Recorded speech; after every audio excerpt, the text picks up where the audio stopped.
Bismillahirrahmanirrahim. Assalamualaikum warahmatullahi wabarakatuh.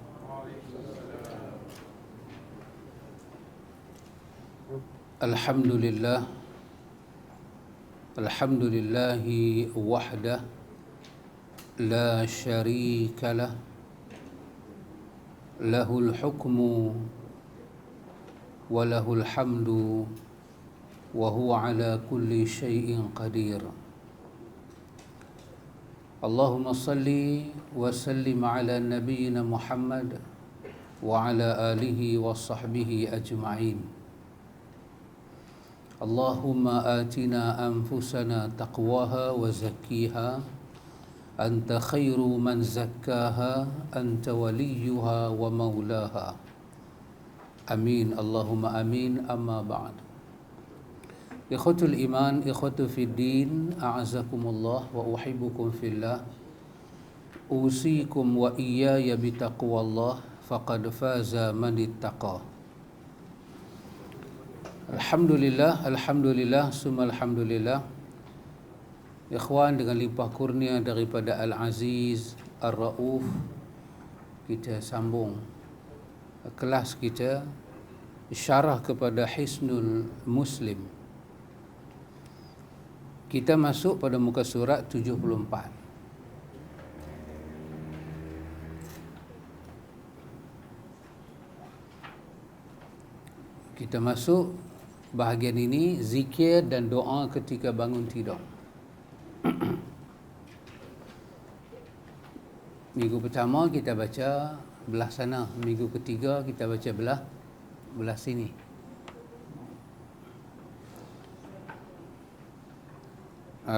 Page 74. Kau ingat kita siapa? Baik. Tajuk dia qala muallifu rahimahullahu ta'ala wa nafa'na bi'ulumihi. Kata musannif bermakna pengarang kitab.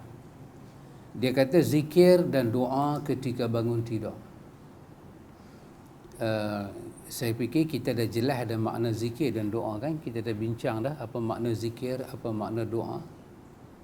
Zikir bermakna mengingati sesuatu dengan hati ataupun dengan lisan. Doa merujuk kepada makna memohon, meminta. Jadi masalah zikir, masalah doa telah ada peruntukan dia di dalam hukum syarak, di dalam as-sunnah nabawiyah yang mutahharah ini. Jadi kita jangan bimbang. Sunnah telah memperuntukkan kita zikir dan doa. Zikir dan doa kita boleh bahagi pada dua. Satu, kita kata zikir dan doa secara umum. Secara umum. Bermakna kita boleh sebut apa sahaja, kita boleh doa apa sahaja. Yang kata-kata kita itu secara bahasanya dapat diertikan kita ingat pada Allah. Itu makna zikir secara umum, doa secara umum. Walaupun bacaan yang dia baca itu tidak ada daripada Nabi sekalipun. Itu secara umum. Contoh, masalah satu orang tu duduk. Dia kata, tubna ilallah wa raja'na ilallah. Bacaan tu tidak warid daripada Nabi, tak sabit. Tetapi bila kita dengar, kita dapat faham tak dia kata apa? Apa maksud dia? Dia kata tubna ilallah, aku tobat pada Allah. Wa nadimna ilallah, aku menyesal apa yang aku buat kepada Allah. Wa raja'na ilallah, aku nak kembali pada Allah. Dapat kita faham tak dia sedang kata apa? Dia sedang mengingati Allah. Maka bacaan itu termasuklah di dalam zikir secara umum. Secara umum. Masuk Apa saja doa, dia doa. Apa saja, walaupun doa tu tak ada dalam Quran, tak ada dalam hadis, dia baca doa yang kita faham kata dia sedang meminta pada Tuhan, maka dia termasuklah secara umum di dalam doa. Bahagian yang kedua, kita kata zikir dan doa yang secara tauqifiyah, secara yang ditunjuk oleh Nabi. Ini bahagian kedua. Bahagian kedua ni lebih tinggi nilai dia daripada bahagian yang pertama. Benda yang waqaf ala Rasulillah, benda yang kita sandar cara zikir, cara doa, kita berhenti ikut cara Nabi. Kita ittiba dan tauqif. Kita ikut, dan cara kita ikut itu sama macam Nabi buat. Ini pada bahagian yang kedua. Maka pada bahagian kedua inilah yang menjadi filter kepada bahagian pertama. Pada bahagian kedua inilah dia akan menjadi tapisan, cermatan, ketelitian dalam memakai zikir ataupun doa. Kalau Nabi tak datang, kalau kita ini umat yatim piatu, maksudnya kita tak ada Nabi, kita tak ada Rasul. Dulu ada zaman dipanggil zaman fatrah, diangkat Nabi Isa naik ke atas, Nabi kita Muhammad belum dilahirkan lagi. Zaman tu dipanggil fatrah, zaman yatim, umat tidak ada bimbingan. Kalau kita ni umat yatim, kita boleh pakai zikir dengan doa pada makna pertama tadi. Pakailah. Siapa pun tak boleh bantah. Saya terfikir nak pakai ini, saya pakai. Janji kata-kata saya itu termasuk di dalam zikrullah. Doa-doanya saya baca itu dalam bentuk memohon pada Allah. Tetapi setelah diutuskan Muhammad bin Abdullah salawatullah wassalamuhu alaihi, maka Muhammad itu disebut oleh Allah di dalam dua tempat yang begitu dahsyat. 31 Ali Imran, yang kedua 21 Al-Ahzab. Ini masalah dia. Maka segala perkataan Muhammad bin Abdullah, segala ibadat yang Muhammad lakukan, kedua ayat ini telah meletakkan suatu amanah yang besar kepada kita. Muhammad wajib dicontohi. Maka ketika itulah, apa sahaja orang kata zikir, apa sahaja orang kata doa, kita kena ambil cara Muhammad menjadi filter untuk menerima ataupun menolak. Pasal itu sunnah dibahagi pada dua. Ada sunnah fi'aliyah, ada sunnah tarkiyah. Fi'aliyah ni apa dia? Sunnah berbuat seperti Muhammad berbuat dan sahabatnya berbuat. Dan ada sunnah tarkiyah, iaitu meninggalkan sesuatu kerana Muhammad tinggalkan dan kerana anak didik Muhammad tinggalkan. Maka itu makna zikir dan doa secara umum dan secara khusus. Jadi kalau orang kata pada kita, apa salahnya saya baca doa, apa salahnya saya berzikir walaupun tidak ada dalam hadis, kita kata iyalah, pada bahagian pertama memang tidak ada salah, semuanya termasuk dalam zikir dan doa. Tetapi kerana dia masih ada bahagian kedua, diutus Muhammad untuk dicontohi, diteladani. Pasal itu ayat itu menggunakan perkataan uswatun hasanah. Laqad kana lakum fi Rasulillah. Tengok bacaan dia, ikhwan, sangat dahsyat. Laqad kana lakum, sesungguhnya kana lakum, kana adalah keadaan dia tu Muhammad, lakum untuk hampa semua. Laqad kana lakum fi Rasulillah, fi Rasulillah adalah dia untuk kamu. Dia tu siapa dia? Allah jawab, dia tu Rasulillah, dia adalah utusan Allah, dia bukan sebarang orang. Jadi untuk tidak mencontohi Muhammad ni, kita kena fikir beribu kali, sebab dia Rasulillah. Laqad kana lakum fi Rasulillah. Di sini Allah tak menggunakan nama isim zat. Allah tak guna nama tubuh badan Muhammad. Allah tak kata laqad kana lakum fi Muhammad. Wahai, ayat tu boleh datang dengan sirah tu. Di sini Allah menggunakan pangkat, gelaran, jawatan, martabat dia di sisi Allah dan di sisi kita. Laqad kana lakum fi Muhammad uswatun hasanah. Boleh? Adalah untuk kamu pada diri Muhammad contoh yang baik. Siapa tak kenal Muhammad? Mana ada contoh tak baik Muhammad bawa? Tapi Allah tak guna Muhammad. Kalau Allah guna perkataan Muhammad pun dah betul dah. Dah boleh dah. Tapi tak. Supaya mematikan, supaya ayat ni dia titik segala hujah dan kalam nak keluar. Fi Rasulillah. Orang yang kamu tahu ayat ni tuju kepada siapa? Orang tu adalah Muhammad bin Abdullah. Maka apakah martabat dia? Apakah kedudukan dia? Apakah makam dia? Makam dia Rasulillah. Itu lagi dahsyat lagi kita belajar apa dia? Perkataan Rasul disandarkan kepada Allah. Untuk apa? Ingat ada lagi kita dah belajar ni. Saya ingat banyak kali dah saya cakap benda ni. Habis terlupa. Masa tu sebelum Covid kan. Covid ni pun masalah juga bagi orang lupa. Idafah. Dalam ilmu bahasa dia kata idafah. Disandarkan. Sekarang Rasul idafah. Disandarkan kepada kalimah Allah. Apa fungsi dia? Idafah ini apa fungsi dia? Fungsi dia li ta'zim. Untuk menunjukkan kemuliaan, keagungan, kebesaran. Kalau Rasul saya tidak ada apa-apa. Kerana Rasul bermakna utusan. Boleh jadi utusan siapa-siapa. Rumah tidak ada apa-apa. Masjid tidak ada apa-apa. Unta tidak ada apa-apa. Unta lah. Bulan tidak ada apa-apa. Bulan. Tetapi bila diidafah kepada Tuhan, Baitullah, rumah Allah, maka hati-hati dengan rumah tu. Sebab rumah tu disandar pada Tuhan.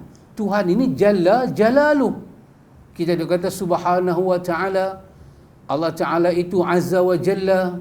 Allah Ta'ala itu Jalla wa Ala. Sifat dia Maha tinggi. Allah Maha mulia.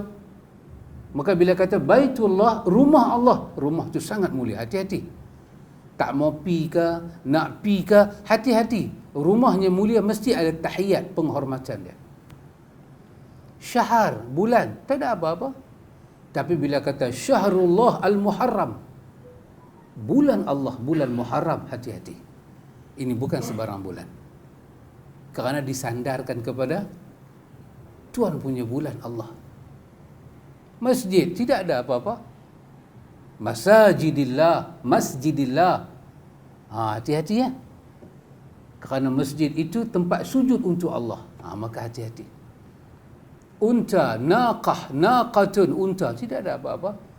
Tapi bila kata naqatallah, unta Allah. Hati-hati.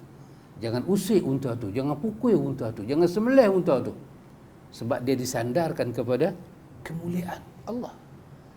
Sekarang kalau kita nak zikir cara kita nak baca doa cara kita boleh. Tapi sekarang kena ingat kalimah ni. Lakana lakum fi Rasulillah. Sekarang Muhammad yang datang bawa zikir, Muhammad datang bawa doa, dia Rasulullah. Maka hati-hati if you make some decision. Nak ikut dia atau tak ikut dia. Kalau tak ikut dia, huwa Rasulullah. Kalau kamu ikut dia, tentu ada kemuliaan. Kalau kamu tak ikut dia, kamu akan jadi sampah. Maka ketika itulah kita kena tahu zikir dengan maknanya umum, zikir dengan makna yang khusus tadi. Kenapa kita kata kembalilah zikir cara Rasulullah, kembalilah doa cara Nabi? Kerana dia Nabiullah. Muhammad nama dia, Abdullah nama pak dia. Tetapi gelaran dia Muhammad Rasulullah. Muhammad bin Abdullah Nabiullah. Besar kedudukan dia itu. Apa makna Nabi? Dia pembawa berita di sisi Allah. Allah utus dia dengan ada kitab. Maka buku yang kita baca ni, musannif nak bawa pada kita semua jenis doa-doa berkaitan dengan masa nak tidur, bangkit tidur, lepas sembahyang, belah pagi, belah petang, semuanya ada kaitan dengan Muhammad bin Abdullah wa Rasulullah. Pasal itu kita kena tahu kepentingan kita belajar benda-benda yang macam ni. Dia bukan sebarangan. Dia bukan omongan kosong. Dia bukan benda-benda yang tidak ada faedah dan tidak ada makna. Dia benda yang bernilai. Dia durrah. Durratun. Dia mutiara. Dia permata.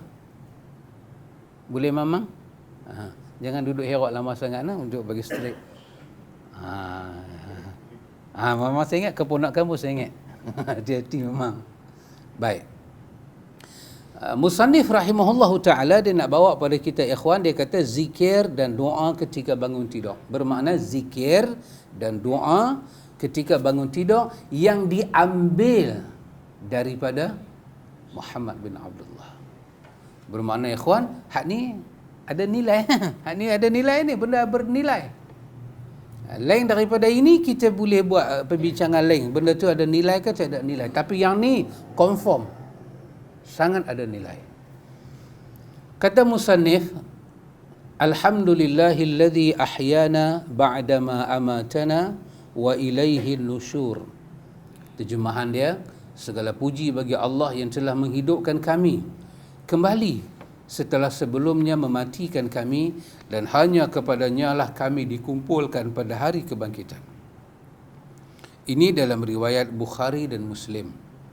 Sahabat yang meriwayatkan hadis ini adalah Huzaifah bin Yaman dan Bara' bin Azib radhiyallahu anhuma. Dua sahabat meriwayatkan ungkapan doa ni Nabi baca. Nabi baca benda ni masa bila? Masa Nabi bangkit tidur. Tengok ikhwan, permulaan hidup kita dikira ketika istaiqaza minan naum, ketika bangkit tadi. Nak kata Islam ke? Kita bangkit cara Islam ke? Kita hidup cara tak Islam ke? Dia punya garis awal dia first wake up tadi. Boleh memang? Saya tak terjemah lah. Bangkit tadi. Kita bangkit tidur tadi. Kita bangkit, buka mata. Ketika itu ditulis, kita bangkit cara Islam, cara sunnah, ataupun cara kita reka sendiri. Kita buka mata pagi, kita baca yang ni. Huzaifah kata, Bara' bin Azib kata, Nabi baca ni, alhamdulillah alladhi ahyana ba'dama amatana wa ilaihi nusyur. Yang ni kita terlupa baca pagi tadi. Terlupa baca. Terlupa dah apa semua, lupa bala dah lupa. Pergi semain subuh randuk lagu tu, sehari kita makan pagi, kita baca bismillah. Kita telah mengamalkan Islam tidak daripada bidayah, tidak daripada permulaan. Islam kita itu kita telah tebuk di tengah-tengah jalan. Bermakna Islam yang kita amal tadi tidak masuk dalam ayat udkhulu fi silmi kafah. Sekerat dah terpotong. Makin terpotong, makinlah markah kita di sisi Tuhan makin kurang. Tengok, sahabat yang meriwayatkan ni Huzaifah dan Bara' bin Azib. Penulis dia nak macam biasa ikhwan, dia nak bawa pada kita perkataan yang penting-penting. Bila kita baca doa ni, kalimah-kalimah penting yang kita kena tahu. Dia kata dalam doa ni, dia kata ada kalimah-kalimah yang mustahak untuk kita tahu, iaitu pada perkataan ba'dama amatana. Dia kata dia nak fokus perkataan tu. Alhamdulillahilladzi ahyana, itu kita pun dah tahu dah, alhamdulillah pun kita tahu. Tapi kalimah ni ba'dama amatana, kalau terjemahan tadi dengan terjemah setelah sebelumnya mematikan kami. Ba'dama amatana, setelah sebelumnya mematikan kami. Segala puji bagi Allah yang telah menghidupkan kami setelah tadi tidur tu mematikan kami. Penulis kata maksud mati di sini adalah tidur. Perkataan tidur disebut mati. Kita duduk macam ni ikhwan, kita duduk macam ni. tak tidur tak apa pun kita boleh mati, tambahlah kita tidur 99.9% adalah jalan mati tidur. Ni tak tidur ni kita jaga, pun mati boleh mai dengan 99 cara. Ketika kita tidur, artinya kita bagi peluang mati mai serang kita 99.9. Bermakna jalan untuk hidup masa tu 1% ya. Kerana itu tidur dikatakan anam akhul maut, tidur saudaranya kepada mati. Ataupun dalam riwayat Al-Ghazali dalam Ihya dia guna perkataan iza mata faqad qamat qiyamatuhu, iza nama faqad qamat iza nama faqad mata. Dia kata siapa yang tidur, siapa yang mati, maka berdirilah kiamat untuk dia. Siapa yang mati, berdirilah kiamat untuk dia. Sesiapa yang tidur, bererti dia membawa dirinya kepada mati. Dia saudara dekat dengan mati. Jadi, maka pasal itu digunakan perkataan mati. Sebab di situ adalah kita telah mati. Dan sabda Nabi, wa ilaihi nusyur, yakni kehidupan untuk dibangkitkan pada hari kiamat. Alhamdulillahilladzi ahyana ba'dama amatana wa ilaihi nusyur. An-nusyur bermakna hari kebangkitan. Hari kebangkitan, yakni hari kiamat. Kenapa dikatakan segala puji bagi Allah yang telah menghidupkan kami setelah mematikan kami dan kepadanya kami dikembalikan? Kerana mati dengan kebangkitan adalah dua benda tak boleh bisa. Demikianlah kita tidur dan kita jaga balik. Kita tidur macam kita bangkit daripada mati. Kita tidur, kita mati. Kita jaga macam bangkit balik daripada mati. Maka awal-awal pagi, kita apa pun tak buat lagi, disuruh kita ingat mati dan hari kebangkitan. Alhamdulillahilladzi ahyana ba'dama amatana wa ilaihi nusyur. Nabi SAW telah memberikan peringatan dengan menyebut adanya bangun dari tidur. Yang hal itu adalah kematian, untuk menetapnya adanya berbangkit setelah kematian. Tengok ikhwan, di antara perkara penting yang penulis nak kita tahu, perkara yang mendidik kita ada dalam doa bangkit pagi ni ialah bahawa kita bersyukur pada Allah dengan ucapan Alhamdulillah yang telah mematikan kita. Alhamdulillah, dia bangkitkan kita setelah dia bagi kita mati. Dan kok mana pun satu hari, kepadanya lah juga kita akan dikembalikan. Pasal itu sifat kita bila dapat nikmat balik, kita akan kembalikan diri kita kepada Allah. Alhamdulillah. Alhamdulillah, si kaya ke, si miskin ke, orang besar ke, orang kecil ke, orang ada nama ke, tak ada nama ke, Mr. Somebody ke, Mr. Nobody ke, Alhamdulillah. Bangkit-bangkit pagi, buka-buka mata, Alhamdulillah. Artinya ikhwan, inilah cara orang Islam ingat mati. Bangkit-bangkit tidur tu, dah ingat mati dah. Dah ingat akhirat dah. Dia bukan mesti tunggu pergi mayat. Orang habaq kata ada mayat, inna lillahi wa inna ilaihi raji'un, pi usul mayat sampai atas kubur baru nak teriak dah. Tak mesti begitu. Itu keadaan-keadaannya memang kita rapat dengan ingat mati. Tapi bangkit-bangkit pagi itu dah syukur pada Allah. Dah bagi tahu dah pada diri kita, tadi hang mati, hang tahu tak? Kerana tidur tu saudara mati. Sifat tidur dengan mati tu sama. Hang tak sedar apa, hang tak tahu apa, roh terkeluar daripada badan, semuanya dalam pemeliharaan Tuhan. Lepas tu Allah bangkitkan hang balik. Lagu ni hang bangkit, lagu ni lah besok hang nanti keluar daripada kubur balik setelah lama hang duduk dalam kubur. Kita freshkan diri kita. Pagi-pagi lagi tak buat kerja apa, kita dah ingat mati dan akhirat. Kenapa ikhwan? Kerana Nabi selalu ulang dalam hadis, man kana yu'minu billahi wal yaumil akhir. Lepas tu baru Nabi sambung di belakang nak kata apa? Siapa yang beriman pada Allah dan hari akhirat. Quran pun begitu. Rukun iman tu ada 6, betul? Tapi ruh daripada rukun iman ialah iman dengan Allah dan akhirat. Awal-awal iman Allah kata mereka itu yakin dengan hari akhirat. Orang-orang yang dikatakan kafir adalah orang yang tidak percaya pada Allah dan hari akhirat. Kalau Allah dia tak percaya, akhirat dia tak percaya, in between yang menjadi rukun iman, kalau dia percaya pun tidak ada guna untuk dia. Kerana beriman pada Allah dan hari akhirat, dia pengikat kepada rukun iman. Maka kita bangkit tidur, alhamdulillahilladzi ahyana ba'dama amatana wa ilaihin nusyur. Jadi bila kita bangkit tidur, penulis nak menyarankan kepada kita, ikhwan, itu di antara poin penting kita kena ingat bila baca doa ni. Bukan terjemahan literal semata-mata. Pertama, tahu makna alhamdulillah. Kedua, kita menghayati makna yang telah menghidupkan setelah mematikan. Dan yang kedua, kita menghayati makna kepadanya lah kita akan dikembalikan. Kita akan dibangkitkan.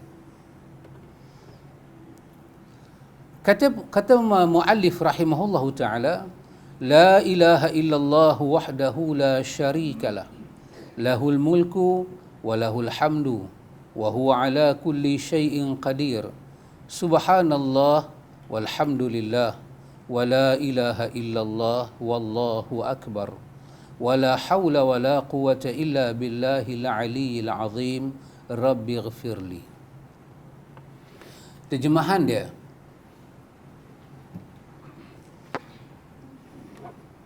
saya tidak mau terjemahlah. Sebab apa? Sebab kalimah ni kita selalu baca dan saya harap kita dapat mengikuti dia. Baik. Sahabat yang meriwayatkan hadis ini adalah Ubadah bin Samit radhiyallahu an. Dalam hadis ni disebut, barang siapa mengucap doa tersebut, dia akan diampuni. Jika dia berdoa, akan dikabulkan. Dan jika dia bangun lalu berwuduk, kemudian melaksanakan solatnya akan diterima. Kita bangkit tidur, alhamdulillah alladzi ahyana ba'dama amatana wa ilaihin nusyur. Kalau masa kita bangkit tu subuh tak masuk lagi, sambung baca doa ni. La ilaha illallah wahdahu la syarikalah, lahul mulku wa lahul hamdu wa huwa ala kulli syai'in qadir, subhanallah walhamdulillah wa la ilaha illallah wallahu akbar wa la hawla wa la quwata illa billahil aliyyil azim rabbi firli. Kalau tak masuk subuh lagi, sambung. Kalau dah masuk subuh, gegaslah pergi sembahyang subuh. Dah cukup dah dengan doa di atas. Apa kelebihan baca doa ni? Nabi kata siapa yang ucap kalimah di bawah ni, dia ucap kalimah di bawah ni, pertama, Allah akan ampun dosa dia. Sebab dalam kalimah tu ada perkataan Rabbi ghafirli, Allah ampun dia. Dan lepas tu, kalau dia ada baca doa lain, sebab subuh tak masuk lagi, masih lagi dalam masa tengah malam, kalau dia nak baca doa-doa lain, Allah nak terima doa dia. Dan andai kata dia bangkit, dia pergi ambil wuduk, dia sembahyang 2 rakaat, yang bukan sembahyang subuh, sembahyang wuduk ke, sembahyang qiyamul lail ke, tahajud, dia sembahyang, Allah nak terima sembahyang dia. Betapa dahsyatnya sebutan kalimah itu mengangkat amal kita naik sekali. Kita buat amal, apa amal kita tadi? Sembahyang, baca doa. Maka bacaan tadi, la ilaha illallah wahdahu la syarikalah, lahul mulku wa lahul hamdu wa huwa ala kulli syai'in qadir, subhanallah walhamdulillah wa la ilaha illallah wallahu akbar wa la hawla wa la quwata illa billahil aliyyil azim, Allahumma ghafirli.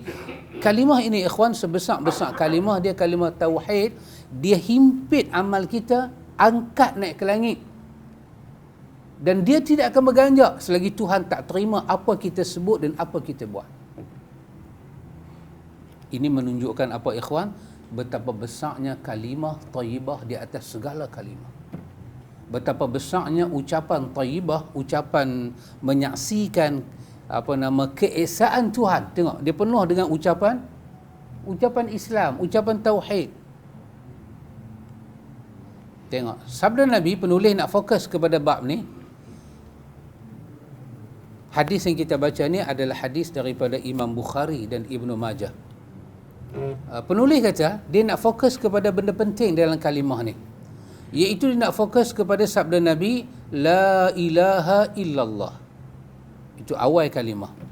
Maknanya ketahuilah bahawa menurut ijma' para ulama, kalimah ini adalah kalimah tauhid. Kalimah ini mencakup penafian dan penetapan. Sebab Nabi menyebut la ilaha adalah kalimah penafian terhadap sesembahan selain Allah. Sedangkan sabda Nabi illallah adalah penetapan sesembahan itu hanya Allah. Dan adanya dua sifat ini, maka kalimah ini menjadi kalimah syahadah kesaksian dan kalimah tauhid.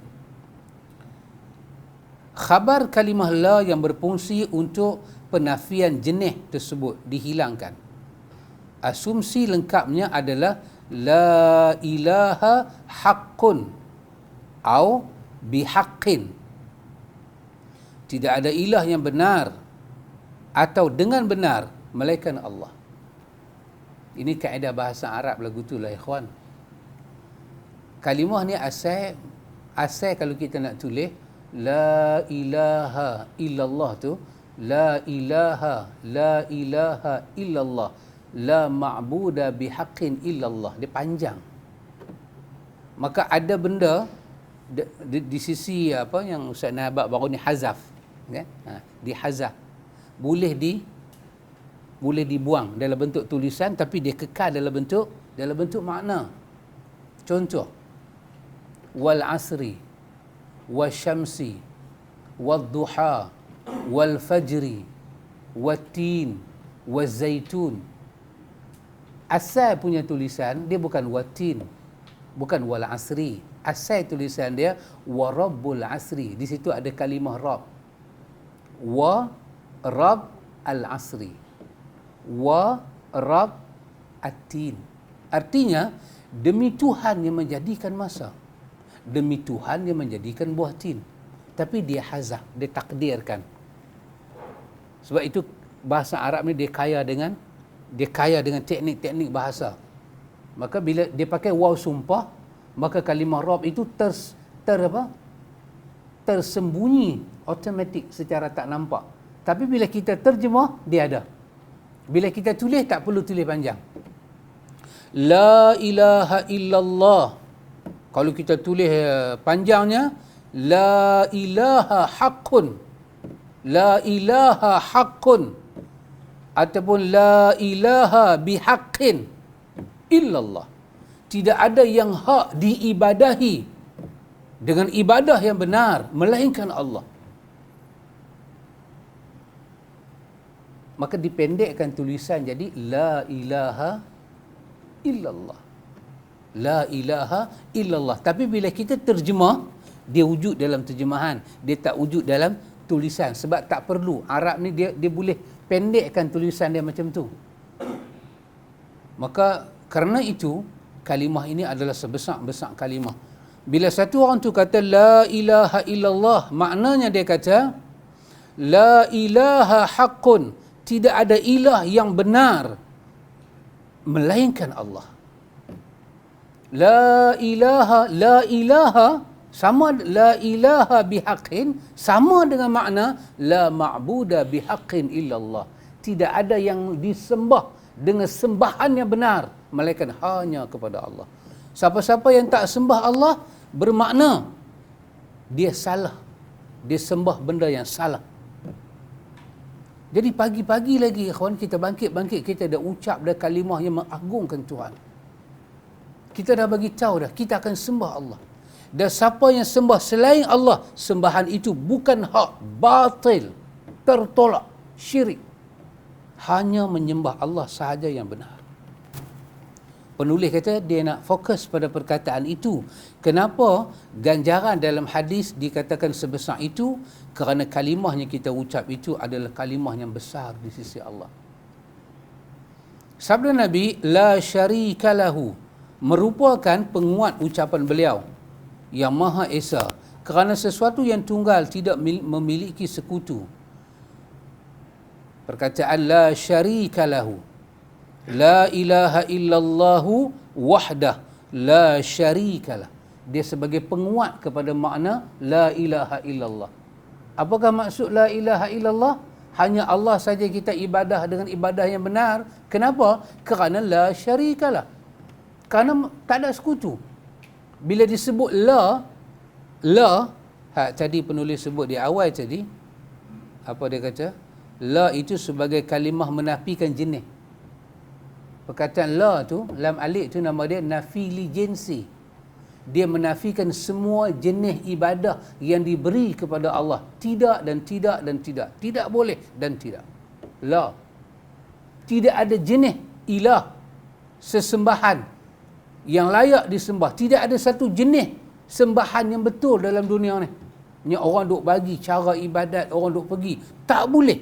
La, tidak ada. Kerana yang layak disembah dengan sembahan yang benar hanya Allah.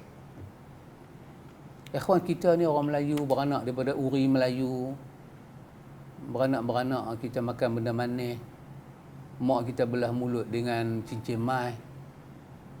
Kita tak dapat tangkap kalimah lagu ni. Tetapi kerana kalimah ni kalimah orang Arab, mereka cakap daripada hati perut Arab, dia dengar kalimah ni, ikhwan, dia terkejut. Adakah nak bagi tahu yang kami sembah lain daripada Allah tu salah? Akan timbullah soalan tu di zaman Nabi. Sebab kalimah tu nafi li jinsi. Dia tolak semua jenis penyembahan. Lepas tu dia kata pula la syarikalah. Tak ada sekutu. Tak ada akran, kongsi. Tak ada sekutu. La syarikalah. Sebagai penguat, kata penulis. Kerana apa? Kerana sesuatu yang tunggal tidak memiliki sekutu. Kalau dia ada sekutu, dia tak boleh dikatakan wahdah. Kalau Allah ni ada sekutu, dia tak boleh dipanggil dengan nama Esa. Dan tak boleh letak perkataan la depan. Dia terus akan main dengan perkataan illallah. Illallah. Dia tak boleh letak la. Sebab la tu untuk menafikan. Hanya dia sahaja menunggali di dalam peribadahan yang layak diberi oleh makhluk dia kepada dia. Dan kalau makhluk dia tak ibadat pada dia pun, hanya dia sahaja yang layak disembah. Walaupun tak ada orang sembah dia, dia sahaja layak disembah. Maka orang-orang yang reti Arab zaman Nabi hari itu, ikhwan, dia akan terkejut.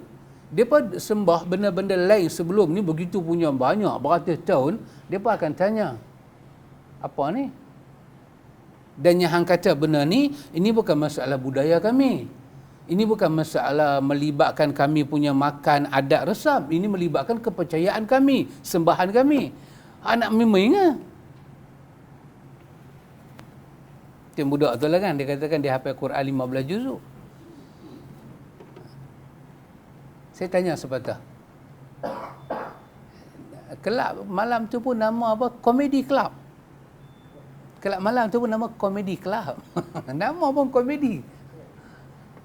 Jadi apa yang kita nak serius sangat?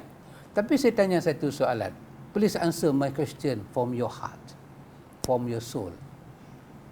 Bila budak tu kata lagu tu, apa yang kita rasa?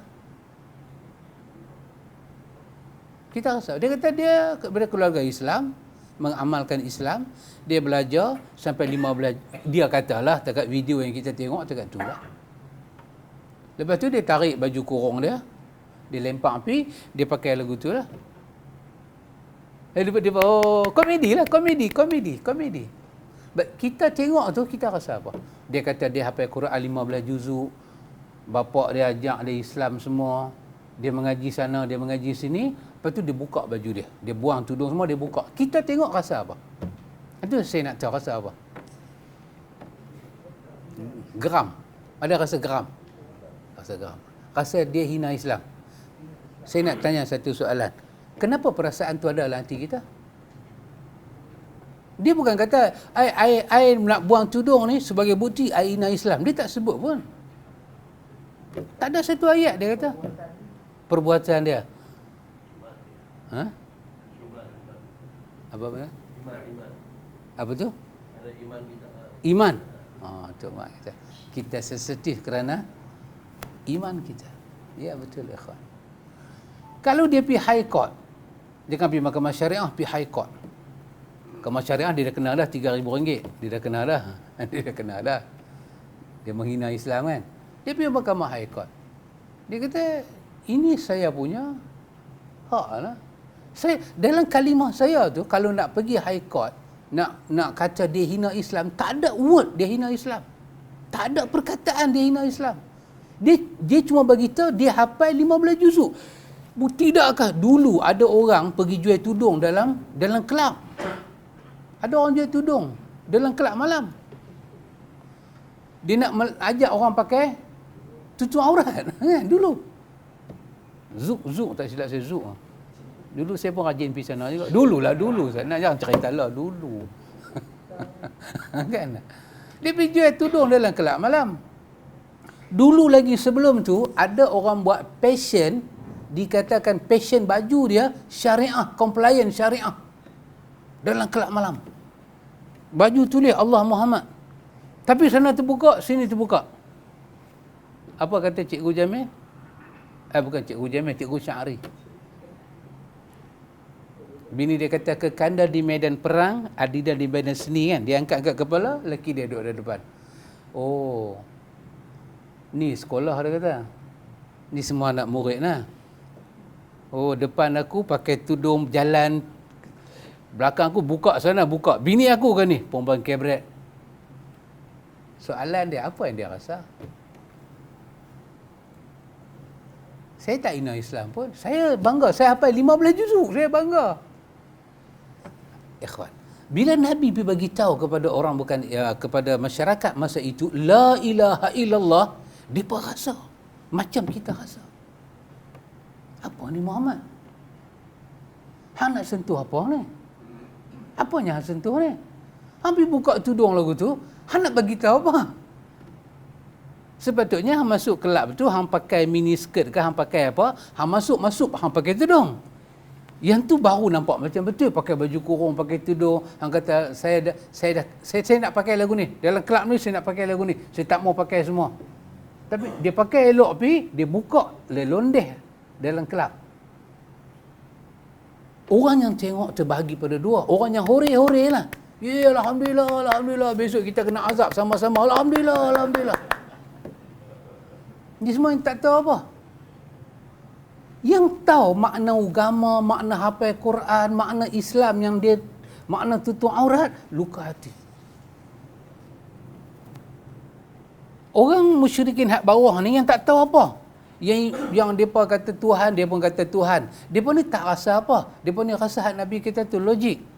Tetapi yang ni karkun ni. Bukan kata karkun ni apa? Tekong-tekong besar ni. Yang buat tokong, yang jual tokong, yang duk bagi tahu kata berhala ni ada super power. Bila Nabi bagi tahu la ilaha illallah wahdah la syarikalah, dia rasa. Ini bukan masalah makan minum. Ini masalah hang ganggu gugat kepercayaan kami. Lepas ni kami nak sembah apa? Dia pergi bagi buang tudung tu, dia ganggu gugat agama kita. Dia ganggu gugat kita. Macam seorang budak Cina tu pula, tengok. Dia tengok azan tu, dia menjerit macam kena histeria tu. Apa pasal pula? Azan dalam kereta dia riau, dia ikut azan tu, dia riau macam. Dia pun sudah pergi cari dia, apa kita nak minta maaf ke tak mau? Dia pun minta maaf. Setiap kali bila ada orang cakap sesuatu, bagi orang yang tahu tentang sesuatu tu, dia akan terusik. Tapi kalau ada orang tak tahu apa, tak terasa apa, bermakna ikhwan, dia tak tahu apa. Kalimah-kalimah yang dia duk baca tu, dia tak tahu apa. Maka, ni penulis duk bagi tahu pada kita ni, la syarikalah, dia penguat. Ucapan beliau kepada yang Maha Esa, la syarikalah. Kerana sesuatu yang tunggal tidak memiliki sekutu. Sabda Nabi, lahul mulku. Kata al-mulku dengan didhamahkan huruf mim bermakna umum. Sedangkan al-mulk dengan dikasrahkan huruf mim bermakna khusus. Al-mulku, Allah memiliki semua kerajaan. Bukan satu kerajaan saja. Dia tak dibaca dengan khusus, umum. Semua kerajaan milik Allah. Sabda Nabi, walahul hamdu, yang segala puji, seluruh pujian serta sanjungan dari penghuni langit dan bumi, juga seluruh bentuk pujian yang lainnya. Walahul hamdu, semuanya milik Allah. Jadi bila satu orang tu kata la ilaha illallah wahdahu la syarikalah, lahul mulku wa lahul hamdu wa huwa ala kulli syai'in qadir, takat tu dia kata, ikhwan, dia bagi satu kesaksian tentang keesaan Allah, penyembahan kepada Allah, tidak ada sekutu, bahawa semua alam ini milik Allah dan semua alam ini layak memuji Allah. Kata penulis, sedangkan Nabi bersabda subhanallah. Kata subhanallah adalah isim alam untuk kata at-tasbih. Seperti halnya kata Uthman adalah nama alam untuk nama seorang lelaki. Keadaan kata tersebut mansub, berharakat di atas, adalah kerana ada kata kerja yang disembunyikan, yang tidak dinampakkan. Asumsinya lengkap adalah usabbihullah subhanah, aku mensucikan Allah. Artinya dengan sebenar-benar penyucian. Itu kata subhanallah. Apa makna subhanallah? Kita terjemah dengan maha suci Allah. Tapi sebenarnya dia kata tu merujuk kepada makna usabbihullah subhanah. Aku yang memuji Allah. Kita kata subhanallah, maha suci Allah. Tapi sebenarnya makna yang tersorok dalam kalimah tu ialah, kita kata subhanallah, artinya ialah, ya Allah, aku puji hang, ya Allah. Dia lepas sembahyang kita dah kata subhanallah, subhanallah. Bukan makna dia maha suci Allah. Makna dia, ya Allah, aku sedang puji hang, ya Allah. Aku puji hang, ya Allah. Aku sucikan hang. Aku sucikan hang daripada segala sifat kekurangan dan sifat kecelaan. Hang maha sempurna, ya Allah. Kalimah ni aku yang sebut, ya Allah. Usabbihu, usabbihu. Aku yang tasbih pada hang, ya Allah. Tapi dipendekkan menjadi subhanallah. Kerana Arab ni dia macam tu bahasa dia. Macam tadi, wal asri, wad duha, macam tu. Maka Allah kata sabbihisma rabbikal a'la. Allah perintah tasbih. Bermakna kata yang disorokkan di situ apa dia? Allah kata setiap hangpa kena ucap subhanallah pada aku. Tapi dia main dengan fi'il perintah sabbihis. Jadi kalimah itu tak perlu diperpanjangkan ayat dia kerana difahami dalam pembingkinan daripada jumlah kalimah yang dibikin tu difahami kepada orang yang dituju ucapan dia. Orang Arab yang dituju ucapan tu dia faham. Kita nak kena hurai satu-satu lagu ni lah. Tu pun saya tak tahu lah sahabat faham ke tak faham. Oh betul, oh boleh lah. Tak tahu lah. Boleh bila. Kata penulis, artinya dengan sebenar-benar penyucian. Lalu kata subhana menepati kedudukan kata kerja yang disembunyikan tersebut. Sehingga jadilah ia menepati posisinya. Sedangkan makna tasbih adalah penyucian dari segala bentuk yang tidak layak diberikan pada Allah. Berupa memiliki sekutu, anak, teman dan seluruh makhluk yang memiliki sifat kurang. Jadi perkataan tasbih dia merujuk kepada makna Allah itu bersih, Allah itu suci dari apa? Daripada kekurangan dan kecelaan. Ada benda sifat itu dia lebih pada kita. Tapi sifat itu kalau kita sandar pada Tuhan jadi kurang. Ada sifat kalau sandar pada kita jadi kurang. Sandar pula pada Tuhan jadi tak boleh. Ada sifat sandar pada kita sempurna. Bila sifat yang sama juga sandar pada Tuhan tak boleh jadi kurang. Macam Allah kata la ta'khuzuhu sinatun wala naum. Dia tak ambil apa? Sinah. mukadimah nak jadi tidur. Tak ada ke dia. Dia tak letih dan dia tak tidur. Tidur adalah sifat sempurna untuk kita. Kita kalau tak tidur yang korang. Satu hari tak tidur, pagi balik jadi apa? Nampak semua dua. Nampak semua dua body. Tak tahu kepala mana, kaki mana. Satu macam punya, orang Penang kata syur tu macamnya syur. Steam tu macam. Tak tidur. Tak tidur tu sifat korang pada kita. Tidur tu sifat sempurna untuk kita. Tapi tak tidur tu sifat sempurna bagi Tuhan. Tidur tu sifat korang bagi Allah. Maka dia tak layak. Maka kita sucikan dia daripada semua sifat korang. Sifat yang tak layak bagi dia. Maka kita himpunkan dalam satu kata. Subhanallah. Dan kata tu dia yang cipta mai kita. Ini termasuk tasbih. Ini termasuk di dalam zikir. Bukan kita reka, bukan Nabi pergi reka kalimah tu. Allah yang cipta kalimah tu turun daripada langit. Muhammad, hang pakai kalimah ni, hang tak payah katalah usabbihullah, aku bertasbih pada Allah. Tak payah kata lagu tu. Pakai satu kalimah. Dipanggil apa? Jawami' al-kalam. Apa dia? Kalimah yang syarat dengan makna tapi dia pendek. Dia short tapi syarat dengan makna. Dia tak payah puji Allah ikut bahasa kita. Bahasa kita panjang, sahabat. Kita kena buat insya' karangan panjang. Allah dah Maha Suci Allah, pencipta bahasa. Satu yang dipilih. Hang kata yang ni, aku kira. Hang kata, ya Allah, aku puji hang, ya Allah. Hang tidak ada kekurangan, ya Allah. Semua sifat kesempurnaan bagi hang. Hang kata satu benda aja, aku kira hang kata lagu ni. Apa dia? Subhanallah. Sabda Nabi, Allahu Akbar. Yakni Allah yang maha besar dan maha agung dari segala sesuatu. Sabda Nabi, wala haula wala quwata illa billah, yakni mengatur segala perkara dan mengubah sebuah kondisi hanyalah dengan kehendak dan pertolongan Allah yang maha suci. Sabda Nabi, Rabbi ghafirli, yakni ya Rabbku, tutuplah dosa-dosa aku. Penulis kata Nabi SAW tutup bacaan dia dengan perkataan Allahu Akbar, Allahu Akbar. Sama juga bermakna aku membesarkan Allah. Allahu Akbar, ukabbirullah. Aku membesarkan Allah. Tak payah sebut macam tu. Sebut Allahu Akbar sudah. Perkataan aku tu simpan. Dia menjadi kalimah tersorok yang tak nampak di dalam perkataan Allahu Akbar. Tapi bila kita terjemah, dia ada di situ. Allahu Akbar. Maha besar Allah. Akbar, akbar. Bacaan dia alif di atas, akbar. Bermakna paling besar. Tak ada dah paling besar. Semuanya di bawah dia. Akbar. Allahu Akbar. Akbar. Paling besar.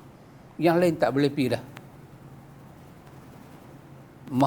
La hawla wa la quwata illa billah. Haul dan quwah, kemampuan dan kekuatan itu hanya Allah sahaja. Maksud dia, hanya Allah saja boleh mengatur sesuatu, boleh ubah sesuatu dan boleh tolong sesuatu. Hanya Allah. Dan akhirnya kita kata, Tuhan ampunlah aku. Dengan kalimah sebesar itu di sisi Allah, ikhwan, kita mungkin ucap, kita tak tahu dia besar tak besar, tapi di sisi Allah, ucapan ini ucapan besar, ikhwan. Hamba dia kata lagu tu, oh besar, ikhwan. Hamba dia kata, la ilaha illallah wahdahu la syarikalah, lahul mulku wa lahul hamdu wa huwa ala kulli syai'in qadir, subhanallah walhamdulillah wa la ilaha illallah wallahu akbar wa la hawla wa la quwata illa billahil aliyyil azim, rabbi ghafirli. Hamba kata lagu tu besar dekat Allah. Dan dia kata bila, ikhwan? Pagi-pagi. Apa pun tak buat lagi. Setitik ayak pun tak kena kat mulut lagi. Buka-buka mata, baca alhamdulillahilladzi ahyana ba'da ma amatana wa ilaihin nusyur. Tengok masa ada lagi. La ilaha illallah. Sampai habis. Rabbi ghafirli. Maka Allah suruh Nabi kata, apa dia? Kalau dia nak semayang lepas tu, dan dia ada doa lain dia nak baca, semayang dia aku terima, doa dia aku terima, dosa dia aku ampun. 3 benda ni lengkap mah. Apa dia? Semayang diterima, semayang dia Allah terima, Doa dia adalah makbul, dosa dia diampun. Ikhwan, pagi-pagi lagi kita buat benda ni kat Tuhan. Macam mana Tuhan tak sayang dengan kita. Tapi benda ni Tok Mat, tengok ah. Benda ni, hak kita duk baca ni, dia tak duduk pada posisi wajib. Dia duduk pada posisi nawafil. Quran guna perkataan nafilah. Apa makna nafilah? Dibuat benda itu dengan kerelaan hati tanpa paksa. Kita yang rasa kalau tak buat jadi rugi, kita rasa. Itu nama dia nawafil. Nawafil dia plural daripada nafilah. Banyak amalan-amalan yang Allah nak kita buat sendiri. Maka benda ni ikhwan, kita bangkit pagi, buka-buka mata, menguap.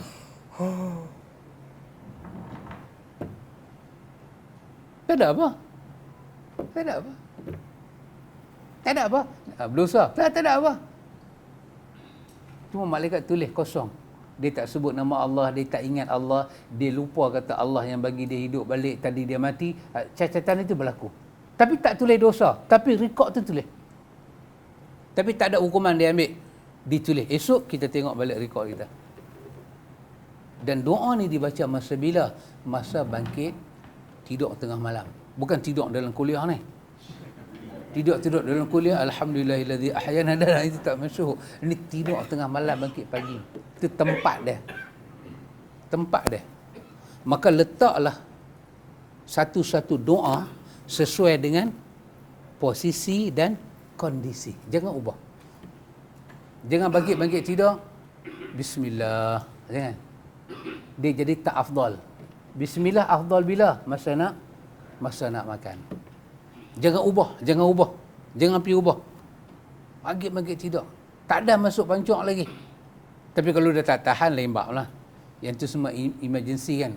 Tak boleh tahan. Nak baca pun tak boleh lah. Kalau keluar huruf kat sini, keluar ayat kat bawah. Memang tak boleh tahan. Duk kontrol mulut. Tak apalah. Lari pisat, keluar tu. Ghufrana. Ampunlah aku ya Allah. Tapi tak ada apa. Biasa-biasa. Kata ni dulu.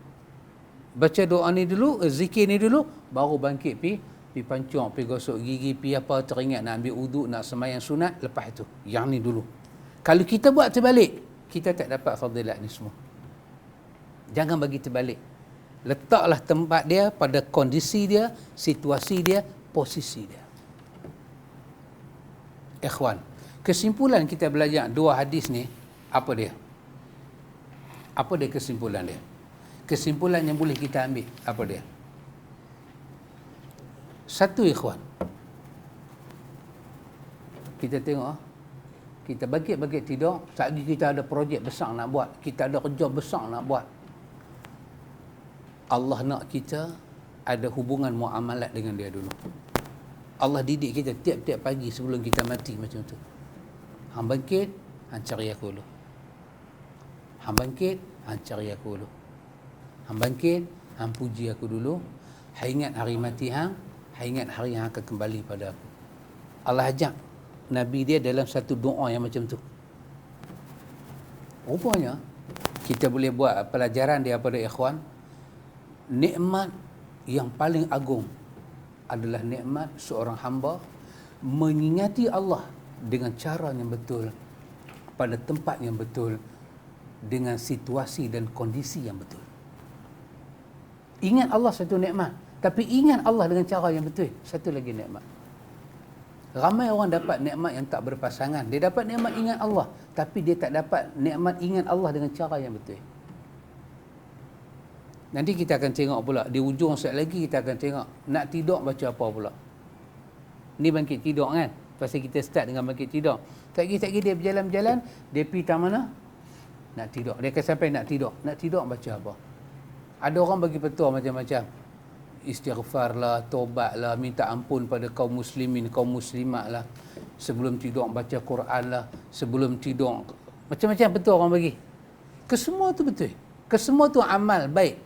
Tetapi kena tahu kondisi dan situasi betul tak betul. Time tidur ni apa patut kita buat? Dalam sunnah Nabi, perjalanan Nabi. Sebab kita ikut Nabi ni, kita fikir balik ayat 31 Ali Imran tu kan. Kita ikut Nabi ni apa pasal? Sebab kita nak tunjuk kata kita cinta Allah, kita iman Allah. Maka Allah kata kalau hang sayang kat aku, hang cinta betul kat aku, hang nak tunjuk hang cinta kat aku, Allah kata fattabi'uni. Hang tunjuk dengan cara hang ikut Muhammad. Apa dia kata hang ikut? Dia pergi mana hang pergi? Itu cara aku nak hang tunjuk kat aku. Sekarang masa Nabi nak tidur, Nabi baca apa? Kalau Nabi ada baca Bismillah 21 kali, kita baca. Baca Bismillah 21 kali, bagus. Baca Bismillah. Memang Nabi ajak baca Bismillah. Tapi baca Bismillah 21 kali masa nak tidur, dia tak afdal. Pasal apa? Pasal bahagian kedua tadi, doa dan zikir apa dia? Mesti mendapat contoh dari Nabi. Maka Nabi contoh masa nak tidur, bukan baca Bismillah 21 kali. Tak, tapi kelebihan dia besar ni. Kelebihan dia pencuri tak masuk rumah. Siapa abang? Yang tu jadi panjang lah Tok Mat. Jadi panjang. Dia kata siapa abang? Rumah Cina pun tak pernah baca 21 kali, pencuri tak masuk pun sampai hari ni. Oh, Cina pakai alam. Buah alam lah. Buah alam.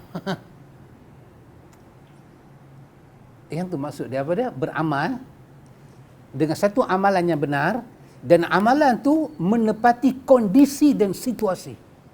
Masa kita nak makan, saya bang lagi sekali, apakah paling afdal kita buat masa kita nak makan? Bismillah. Bukan pergi baca doa panjang-panjang. Ni makanan duk ada ni. Bismillah, jamah tangan kanan. Ambil yang dekat sikit. Yang jauh sekali kita betul lah. Dekat dulu tunjuk kata kita berkadar. Rukun negara kelima tu kena jaga kesopanan, kesusilaan. Selagi kita selinap, depan dulu ambil. Kena korma lah. Bismillah baca mana. Tak. Masa tu nak baca la ilaha illa anta subhanaka inni kuntu minaz zalimin. Tak afdal. Salah ke? Bukan masalah salah. Tak afdal ni pahala tak ada masa tu baca. Meninggalkan bacaan yang dituntut oleh kekasih Allah. Bismillah. Lepas Bismillah buat apa? Tafakur 3 minit. Kalau orang Penang kata, mentah ke darah pun payah. Dah doa panjang. Tafakur pula 3 minit. Bismillah saja. Maka, masa kita nak tidur, kita kena tahu. Bacaan afdal. Kita bangkit daripada tidur. Apa paling afdal? Alhamdulillahillazi ahyana ba'dama amatana wa ilaihin nusyur. Lepas tu baca doa tadi. Rupanya Allah bagi nikmat pada kita, ingat dia dan cara ingat betul. Itu satu nikmat. Yang kedua apa ada nikmat Tuhan bagi kat kita ikhwan, berdasarkan kita belajar ni dengan doa-doa kita baca. Rupanya ikhwan, Allah kekalkan ingatan dalam kepala kita. Dia adalah Rabb kita dan dia adalah yang layak kita sembah. Dua benda ni dia bagi kita ingat sebesar-besar nikmat.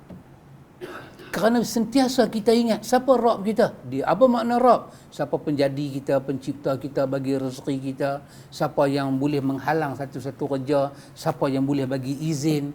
Dia, kita ingat kata sifat rububiyah tu dia. Lepas tu kita ingat lagi satu, hanya kepada dialah sahaja kita beribadat. Dua benda ni kita ingat secara kembang. Rupanya ingatan itu sebesar-besar nikmat untuk kita. Kerana dua ingatan ni dia main tak jelas lah, manusia terlibat dengan syirik. Dia sakit, dia terlupa daripada Allah.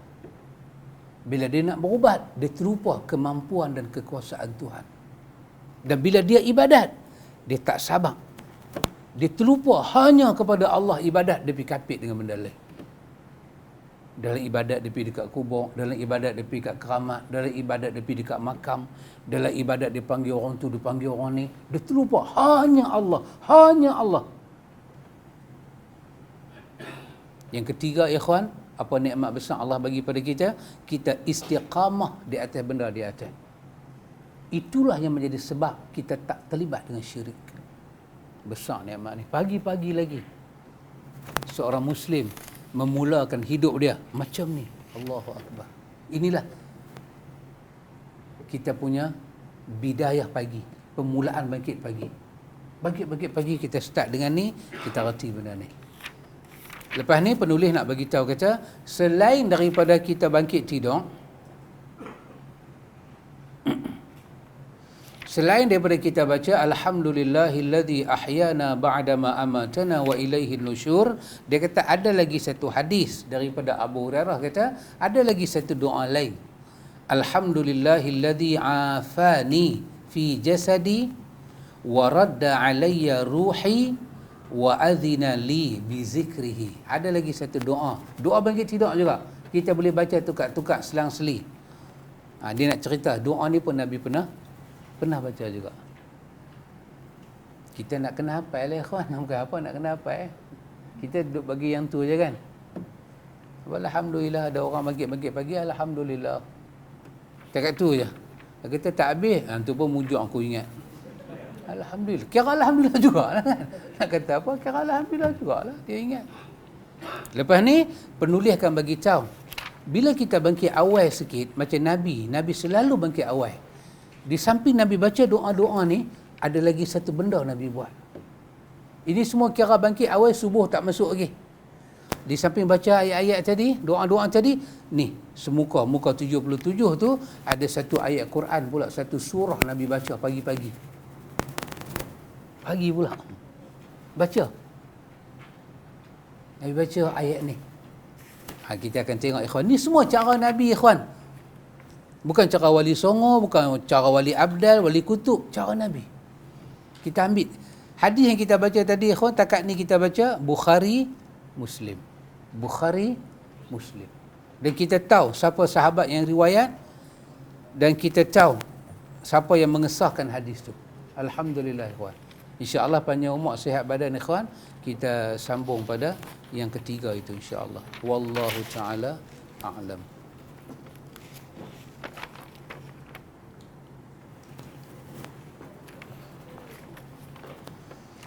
Subhanakallahumma wa bihamdika.